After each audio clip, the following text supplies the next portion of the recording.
Bringing it closer to home, so people are going out. Why do people in Moncton take to the streets? Well, Saturday was our first protest. It was Saturday all day, really. Started at 10 o'clock and built. Probably peaked with people. We had about 300 to 350 people out there about 1 o'clock in the afternoon when it was really sort of the peak of the rally. And like I said, we had all kinds of causes out there. The shale gas issue is a big thing in New Brunswick. Again, not specifically tied to this corporate greed necessarily, although we can easily make the correlation to mining companies coming in and raping the land and the people suffering. So all these things. There's poverty groups in there. Common Front for Social Justice were with us. There were unions in there. I was going to say the Government of Canada, but I guess they might prefer to be called the Harper government now. Is introducing legislation to force Air Canada flight attendants back to work, saying that they're a vital service and they're required for the safety of our country, which is just ludicrous. So there's all kinds of movements out there: labor movements, poverty movements, everything from anarchists on the street to we had conservatives there as well who were worried again about corporate bailouts and things like that. And it's a myth that corporate bailouts only occurred in the States. We did bail out our banks in Canada.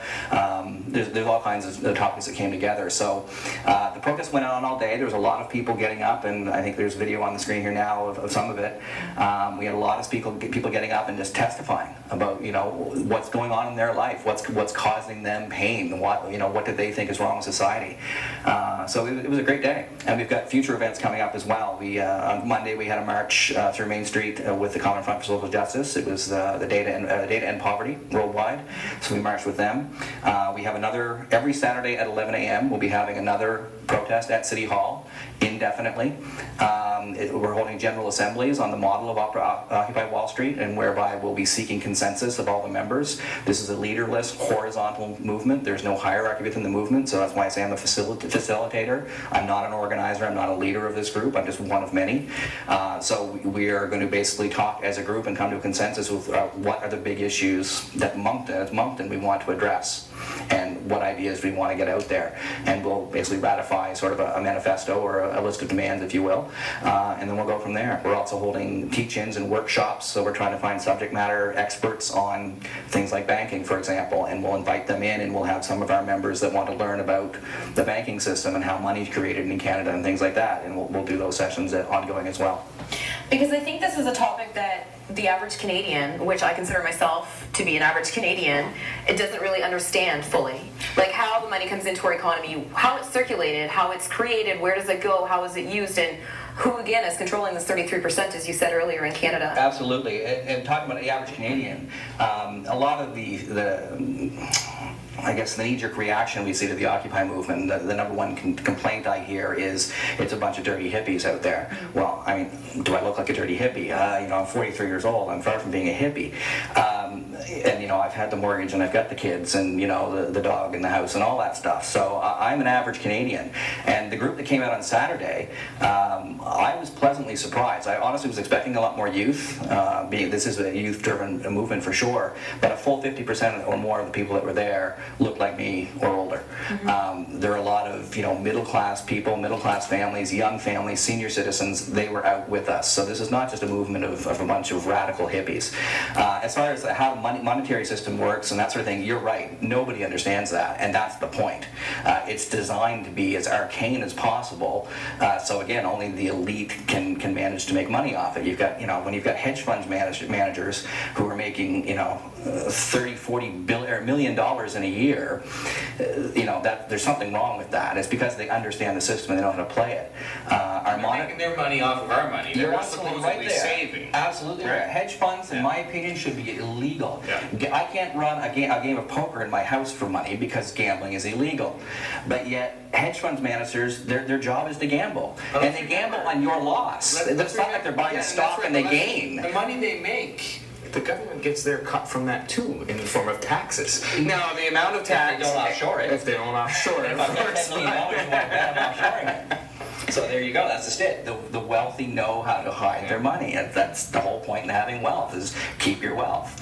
Again, the hedge funds, again, should be totally illegal. Derivatives, illegal. I can't buy house insurance on your house. I cannot buy fire insurance on your house because I do not have an insurable interest in your house. I don't lose anything if your house burns. You do, so you can have the insurance. A hedge fund is exactly that. If you have an investment, I can make a bet on it with a hedge fund a credit default swap, that you're going to lose money on your investment. And if you do, I win. I get money. The 2008 bubble in the States, when the economy went in a complete crapper, people made billions off that. A handful, because most people didn't see it coming, but the ones that did, the smart ones, they made billions of money off of everybody losing their houses in the United States. You know, and you mentioned, Tara, about how money comes into being. Very few people understand that. You know, everyone thinks that the mint, you know, produces enough bills for whatever we have. There's not enough money in circulation to pay for all the debt in the world. It doesn't exist. And it's not actually the Canadian government that issues money. A bank, our 5 big banks, create money. When you go in to borrow money, they push a button and that money comes into existence. It did not exist until then. So it's a completely false system. You know, and we as a government borrow our money from these big banks. So our national debt is largely held by the 5 big banks in Canada, and we pay them $84 billion a year in interest. We own a bank as the government of Canada. It's called the Bank of Canada, and we don't even borrow from ourselves. We should be borrowing from the Bank of Canada. The Bank of Canada Act of 1935 was basically created exactly for that purpose. But for whatever reason, governments over the years, again because they're connected to the financial services industry and they take care of themselves, we've moved away from borrowing money from ourselves, which makes sense, to borrowing from big banks and paying them interest. Are there any countries out there that say, no, we have our own bank, we're running the show, it's our banking system, and it's state-owned? Well, there are lots of national banks that are nationalized banks, I guess. Central banks is what they are. It's similar to the Fed in the United States, but our system is different from that. We do not have a Fed. The Fed is a private, separate corporation that is run not as part of the government. It's run in conjunction with the government, but the Fed is not owned by the federal government. It's a private institution. The Bank of Canada, our central bank, is owned by the Canadian people.